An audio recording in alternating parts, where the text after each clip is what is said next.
लीजिए सुनिए मुंशी प्रेमचंद के लिखे उपन्यास प्रेमा के 10वें भाग को मेरी यानी समीर गोस्वामी की आवाज में। इस भाग का शीर्षक है विवाह हो गया।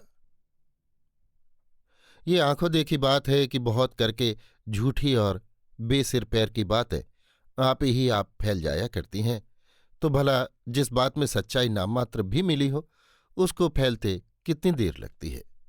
चारों ओर यही चर्चा थी कि अमृत राय उस विधवा ब्राह्मणी के घर बहुत आया जाया करता है। सारे शहर के लोग कसम खाने पर उद्यत थे कि इन दोनों में कुछ साठगांठ जरूर है। कुछ दिनों से पंडायन और चौबायन आदि ने भी पूर्णा के बनाव चुनाव पर नाक भौं चढ़ाना छोड़ दिया था, क्योंकि उनके विचार में अब वो ऐसे बंधनों की भागी न थी। जो लोग विद्वान थे और हिंदुस्तान के दूसरे देशों के हाल जानते थे, उनको इस बात की बड़ी चिंता थी कि कहीं ये दोनों नियोग न कर लें। हजारों आदमी इस घात में थे कि अगर कभी रात को अमृत राय पूर्णा की ओर जाते पकड़े जाए तो फिर लौटकर घर न जाने पावें। अगर कोई अभी तक अमृत राय की नीयत की सफाई पर विश्वास रखता था तो वो प्रेमा थी।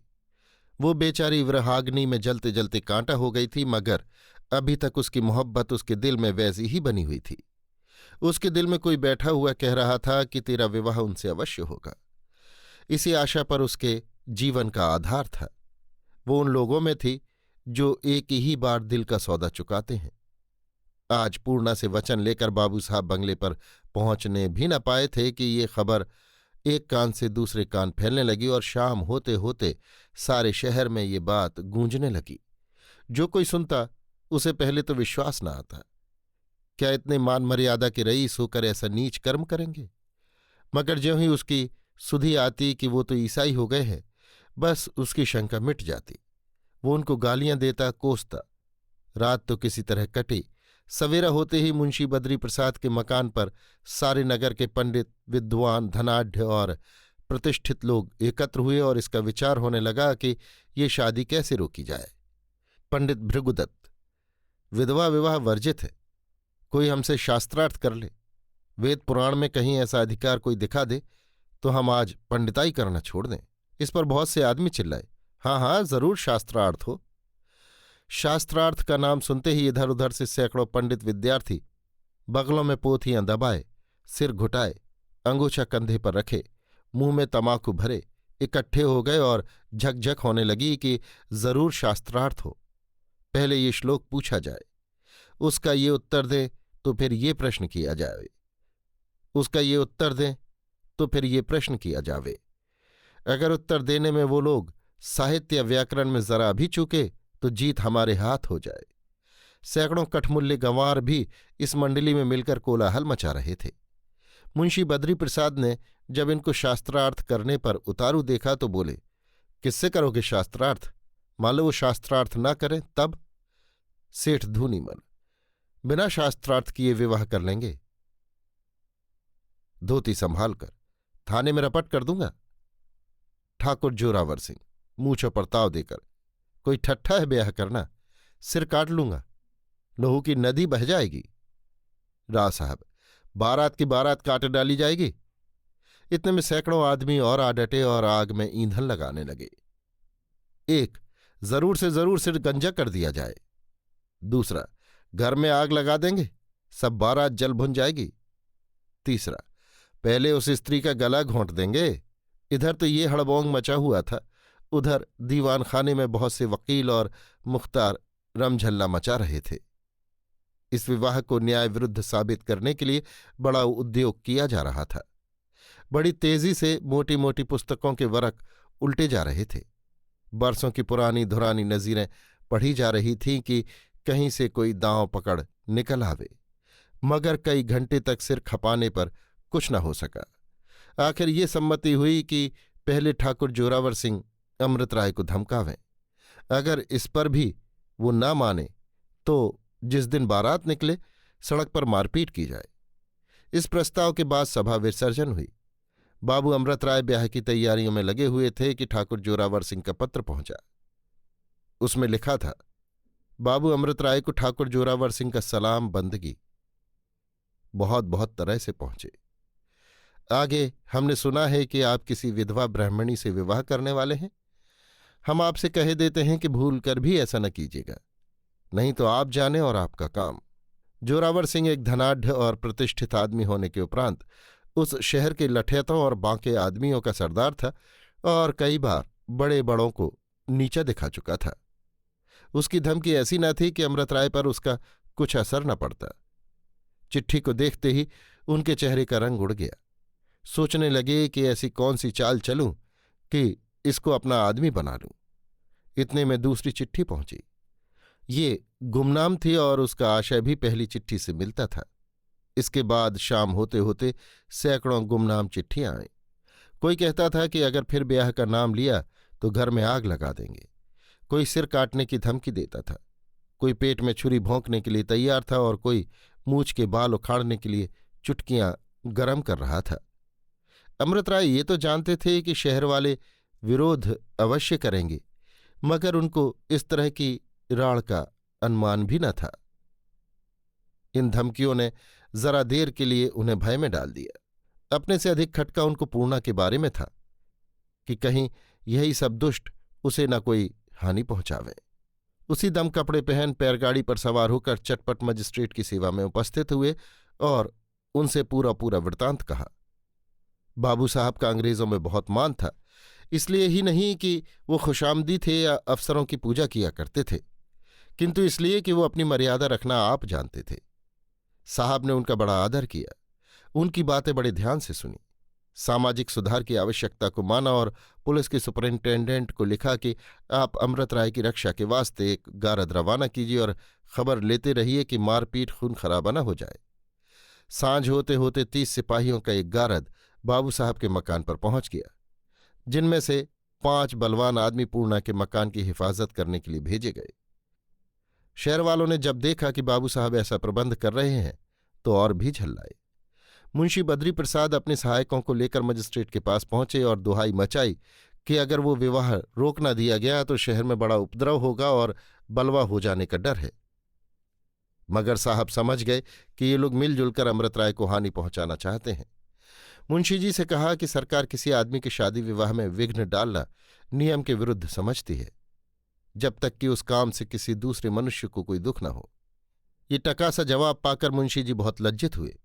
वहां से जल भुनकर मकान पर आए और अपने सहायकों के साथ बैठकर फैसला किया कि ज्यों ही बारात निकले उसी दम 50 आदमी उस पर टूट पड़े, पुलिस वालों की भी खबर लें और अमृत राय की भी हड्डी पसली तोड़कर धर दें। बाबू अमृत राय के लिए ये समय बहुत नाजुक था, मगर वो देश का हितैषी तन मन धन से इस सुधार के काम में लगा हुआ था। विवाह का दिन आज से 1 सप्ताह पीछे नियत किया गया, क्योंकि ज्यादा विलंब करना उचित न था और ये 7 दिन बाबू साहब ने ऐसी हैरानी में काटे कि जिसका वर्णन नहीं किया जा सकता। प्रतिदिन वो 2 कांस्टेबलों के साथ पिस्तौलों की जोड़ी लगाए 2 बेर पूर्णा के मकान पर आते। वो बेचारी मारे डर के मरी जाती थी। वो अपने को बार बार कोसती कि मैंने क्यों उनको आशा दिलाकर ये जोखिम मोल ली। अगर इन दुष्टों ने कहीं उन्हें कोई हानि पहुंचाई तो वो मेरी ही नादानी का फल होगा। यद्यपि उसकी रक्षा के लिए कई सिपाही नियत थे, मगर रात भर उसकी आंखों में नींद न आती। पत्ता भी खड़कता तो चौंक कर उठ बैठती। जब बाबू साहब सवेरे आकर उसको ढांढस देते तो जाकर उसकी जान में जान आती। अमृत राय ने चिट्ठियां तो इधर उधर भेज ही दी थी। विवाह के 3-4 दिन पहले से मेहमान आने लगे। कोई मुंबई से आया था, कोई मद्रास से, कोई पंजाब से और कोई बंगाल से। बनारस में सामाजिक सुधार के विरोधियों का बड़ा जोर था और सारे भारतवर्ष के रिफॉर्मरों के जी में लगी हुई थी कि चाहे जो हो, बनारस में सुधार के चमत्कार फैलाने का ऐसा अपूर्व समय हाथ से न जाने देना चाहिए।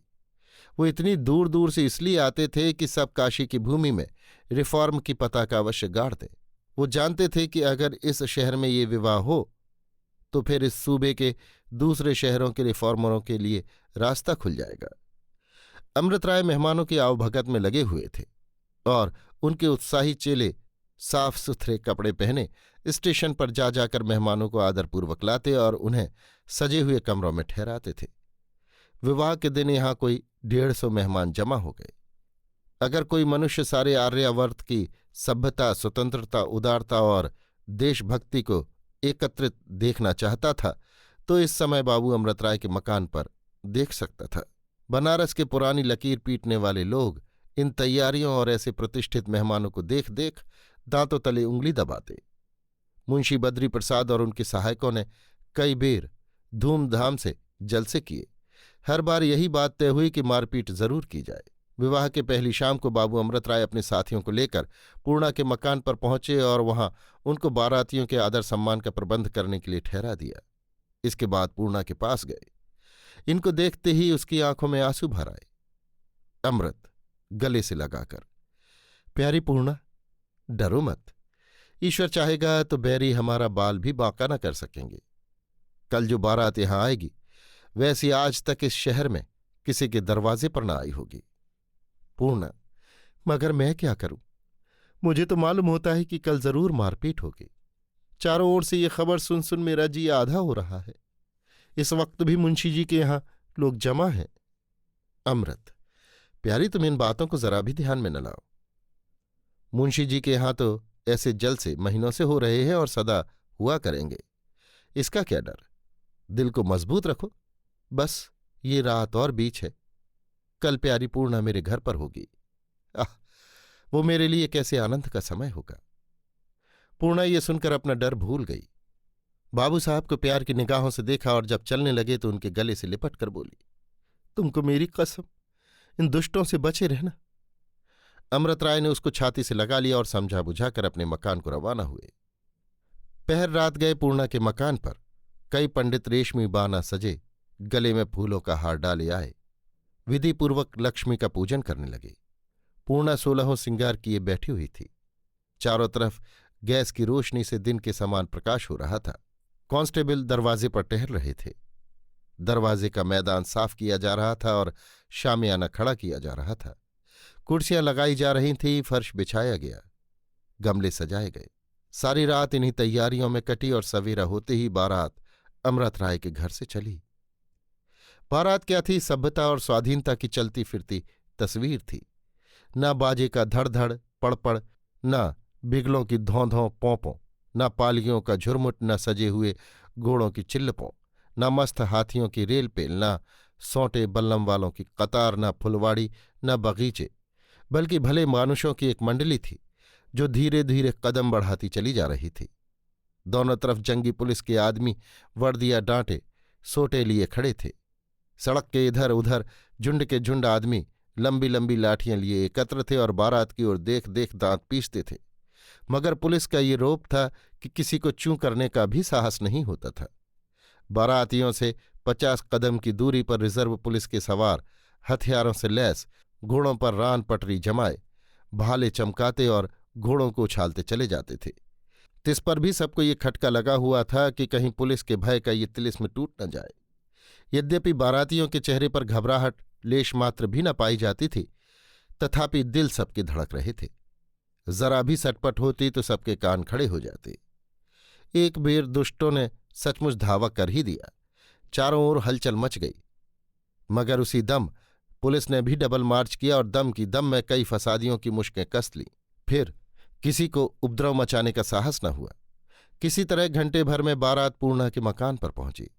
यहां पहले से ही बारातियों के शुभागमन का सामान किया गया था। आंगन में फर्श लगा हुआ था, कुर्सियां धरी हुई थीं और बीचों बीच कई पूज्य ब्राह्मण हवन कुंड के किनारे बैठकर आहुति दे रहे थे। हवन की सुगंध चारों ओर उड़ रही थी। उस पर मंत्रों के मीठे मीठे मध्यम और मनोहर स्वर जब कान में आते तो दिल आप ही उछलने लगता।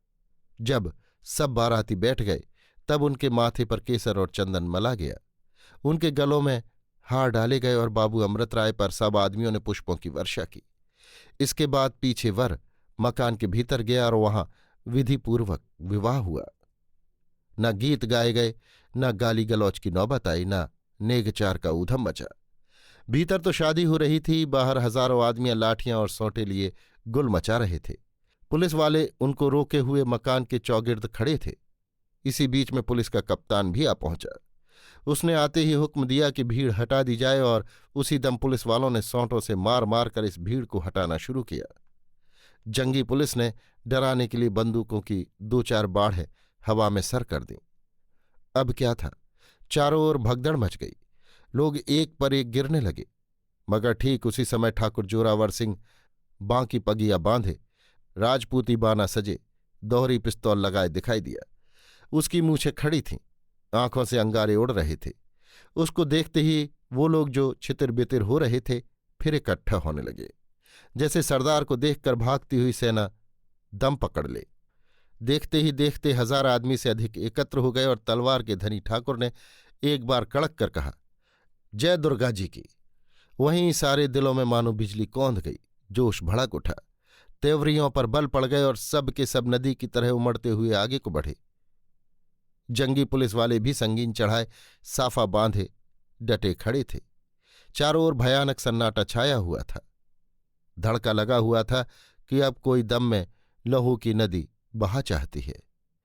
कप्तान ने जब इस बाढ़ को अपने ऊपर आते देखा तो अपने सिपाहियों को ललकारा और बड़े जीवट से मैदान में आकर सवारों को उभारने लगे कि एकाएक पिस्तौल की आवाज आई और कप्तान की टोपी जमीन पर गिर पड़ी, मगर घाव ओछा लगा। कप्तान ने देख लिया कि ये पिस्तौल जोरावर सिंह ने सर की है। उसने भी चट अपनी बंदूक संभाली और निशाने का लगाना था कि धाए की आवाज हुई और जोरावर सिंह चारों खाने चित्त जमीन पर। उसके गिरते ही सबके हियाव छूट गए। वो भेड़ों की भांति भागने लगे। जिसकी जिधर सींग समाई चल निकला। कोई आधा घंटे में वहां चिड़िया का पूत भी न दिखाई दिया। बाहर तो ये उपद्रव मचा था, भीतर दूल्हा दुल्हन मारे डर के सूखे जाते थे। बाबू अमृत राय जी दम दम की खबर मंगाते और थर थर कांपती हुई पूर्णा को ढांढस देते। वो बेचारी रो रही थी कि मुझे भागने के लिए माथा पिटव्वल हो रही है कि इतने में बंदूक की आवाज कान में आई। अरे ये क्या हो गया? पूर्णा मारे डर के अमृत राय के गले से लिपट गई। उसी दम एक आदमी ने आकर कहा, बाबू साहब गजब हो गया, कप्तान साहब की गोली लग गई। अभी उसकी बात पूरी भी न हुई थी कि फिर बंदूक छूटी।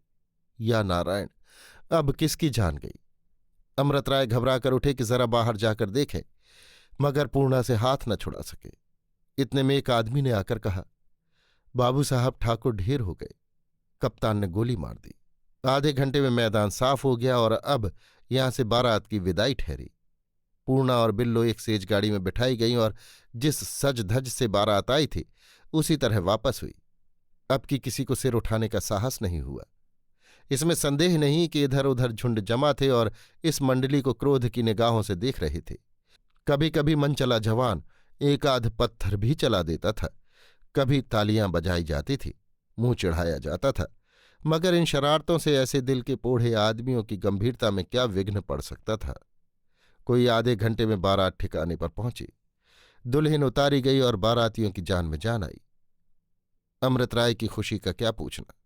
वो दौड़ दौड़ सबसे हाथ मिलाते फिरते थे, बाँछें खिली जाती थीं।